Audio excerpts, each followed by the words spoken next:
श्री शिवाय नमस्तुभ्यम, हर हर महादेव। आज है मासिक शिवरात्रि का बहुत ही पावन सा दिन। देखो, अगर आपको लगता है ना आपकी किस्मत आपका बिल्कुल भी साथ नहीं देती, किस्मत आपकी बहुत ज़्यादा खराब है, धन दौलत आपके घर में नहीं है, आपका कोई व्यापार है वो ठीक से नहीं चलता, या फिर आप किसी नौकरी की तैयारी कर रहे हैं लेकिन नौकरी नहीं लग पा रही, तो आपको मात्र एक छोटे से नारियल वाला उपाय कर देना होगा। परम पूज्य गुरुदेव जी की कथा से सुनकर इस उपाय को बहुत ही विस्तार से समझाऊंगा। लेकिन उससे पहले आप सभी से गुजारिश है, आप चैनल पर पहली बार आए तो चैनल को सब्सक्राइब जरूर करें, साथ साथ में वीडियो को लाइक भी करें। देखो, इस उपाय को करने के लिए ना सबसे पहले आपको चाहिए होगा नारियल। इस तरह का आपको एक नारियल ले लेना है, ठीक है। जटे नारियल के ऊपर लगे होना चाहिए, इस बात का ध्यान रखें। देखो, ये जो ऊपर से आपको जटे टाइप के दिख रहे हैं ना, इस तरह से नारियल के ऊपर जटे लगे होना चाहिए, ठीक है। एक नारियल ले लेंगे, साथ साथ में आपको ले लेनी है बेलपत्ती। कितनी लोगे? मात्र एक बेलपत्ती ले लेनी है, बहुत ही प्यारी सी बेलपत्ती आपको लेनी है। देख लेंगे कहीं से कटी फटी व टूटी ना हो, ठीक है। अब आप क्या करेंगे, आपके पास जो एक नारियल है और ये जो एक बेलपत्र है, इस बेलपत्ते को नारियल के ऊपर इस तरह से आप रख लेंगे। देखो कितनी अच्छे से रखी हुई है ना, इस तरह से आप नारियल के ऊपर बेलपत्री को रख लेंगे। बात आई समझ में? अब इस तरह से रखने के बाद आज शिवरात्रि के दिन शाम के समय, देखो अगर आप चाहे तो शिवरात्रि के दिन भी कर सकते हैं, प्रदोष के दिन भी कर सकते हैं, या फिर किसी भी विशेष दिन आप इस उपाय को कर सकते हैं। क्या करेंगे, इस तरह से आपने बेलपत्री नारियल के ऊपर रख ली। अब आपके घर में जो भी तिजोरी है, जहाँ पर भी आप अपना धन रखते हैं, पैसा रखते हैं, या फिर आपका कोई व्यापार है उसमें जो भी गुल्लक है, जहाँ पर भी आप अपने तिजोरी के नाम पर पैसे रखते हैं, वहाँ पर इस नारियल को बेलपत्री के साथ में रख देंगे।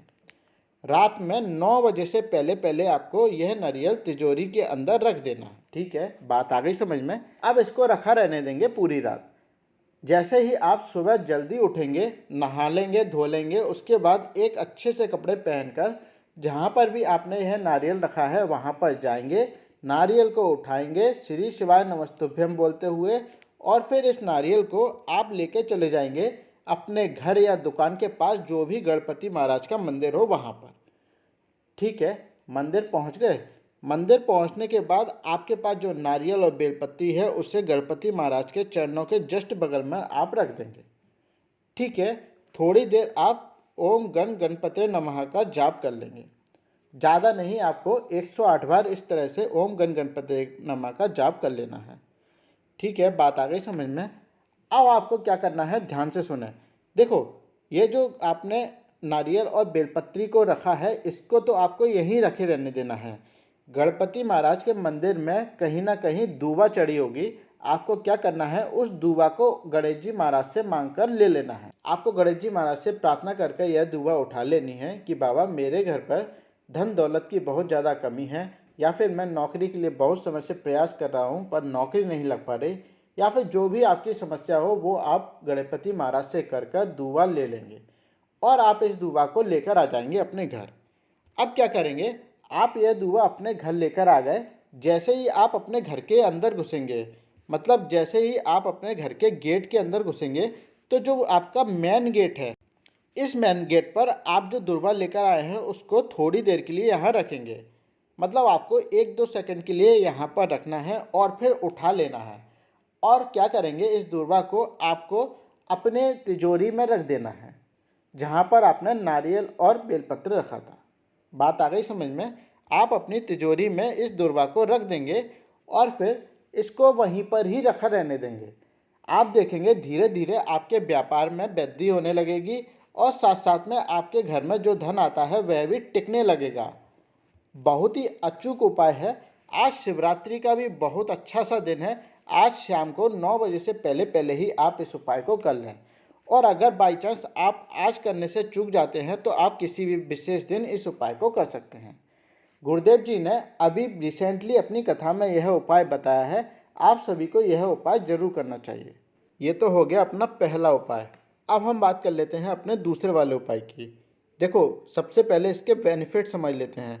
अगर आपके बेटे या बेटी के विवाह में किसी भी प्रकार की रुकावट आ रही है, लगातार विवाह में देरी बनी हुई है, उम्र भी निकलती जा रही है, रिश्ते आते हैं लेकिन वहाँ से कोई भी जवाब नहीं आता, या फिर कुंडली में किसी भी प्रकार का दोष है जिसके कारण विवाह का योग नहीं बन पा रहा, तो आप यह दूसरा वाला उपाय करेंगे। इस उपाय को करने से मात्र 3 महीने में आपके बेटे या बेटे की विवाह का योग बहुत जल्दी बन जाएगा। इस उपाय को करने के लिए सबसे पहले आपको लेना होगा इस तरह से पीपल का पत्ता। कितना लोगे? एक पीपल का पत्ता आपको लेना है। चेक कर लें, टूटा फटा नहीं होना चाहिए। साथ साथ में आपको ले लेना है इस तरह से बेलपत्री। बहुत ही प्यारी सी बेलपत्र लेना है, मात्र एक बेलपत्र लेना है। इसको भी चेक कर लें कहीं से टूटी या फटी नहीं हो, ठीक है। साथ साथ में आपको ले लेना है अक्षत। अक्षत यानी चावल के साबुत दाने आपको ले लेने हैं। कितना लोगे? मात्र 7 दाने लेने हैं। अच्छे से चेक करें, पूरी तरह से चावल साबुत होना चाहिए, ठीक है। साथ साथ में आपको ले लेनी है इस प्रकार से जौ। अब देखो, जौ आपको कितनी लेनी है? जौ लेनी है आपको मात्र 3 दाने, ठीक है। मात्र 3 दाने जौ के आपको ले लेने हैं। अब आपको क्या करना है उसे ठीक से समझ लीजिए। क्या करेंगे, इन सारी सामग्री को आप लेकर चले जाएंगे किसी भी शिव मंदिर में। मंदिर पहुंचकर आप उत्तर दिशा की तरफ मुख कर कर बैठ जाएंगे। अब देखो, इस उपाय को बच्चा या बच्ची खुद कर सकते हैं तो बहुत अच्छा है, नहीं तो उनके माता पिता भी इस उपाय को कर सकते हैं। क्या करेंगे, उत्तर दिशा की तरफ आप मुख कर कर सबसे पहले बैठ जाएंगे। जो आपने एक पीपल का पत्ता लिया है उसको क्या करेंगे, मोड़कर उसका दोना बना लेंगे।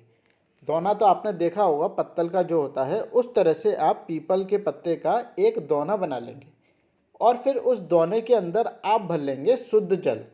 अगर आप चाहें तो अपने घर का भी शुद्ध जल उसमें भर सकते हैं, नहीं तो आप मंदिर से भी उसमें जल लेकर आप भर सकते हैं, ठीक है।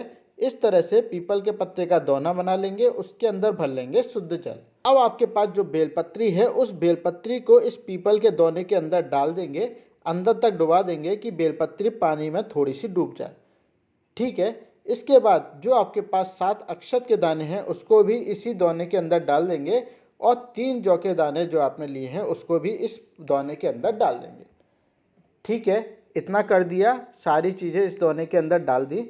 अब इस दोने को अपने दाहिने हाथ में पकड़कर जिस बच्चे या बच्ची के विवाह में देरी हो रही है उसका नाम और गोत्र को लेकर आप इस पीपल के दोने से जल को शिवलिंग के ठीक ऊपर समर्पित कर देंगे। बात आई समझ में? बहुत ही प्रेम भाव से आप जल को समर्पित करेंगे। लेकिन अगर बेटा या बेटी खुद इस उपाय को कर रहा है तो उसको श्री शिवाय नमस्तुभ्यम का स्मरण करते हुए इस जल को शिवलिंग के ठीक ऊपर समर्पित कर देना। जल जलाधारी से बहता हुआ नीचे आएगा, थोड़ा सा जल अपना दाहिना हाथ लगाकर रोक लेंगे और इस जल को आप किसी एक पात्र में रख लेंगे। अब अगर बेटा या बेटी खुद इस उपाय को कर रही है तो वह मंदिर में बैठकर इसका आचमन कर लेगी। अगर कोई उसकी माता पिता इस उपाय को कर रहे हैं तो इस जल का आचमन अपने बेटे या बेटी को करा दें। बहुत ही छोटा सा उपाय है। गुरुदेव जी कहते हैं कि जो भी व्यक्ति पीपल के पत्ते का दोना बनाकर इस तरह से महादेव बाबा पर जल को समर्पित कर देता है उसके विवाह का योग मात्र 3 महीने के अंदर अंदर बन जाता है।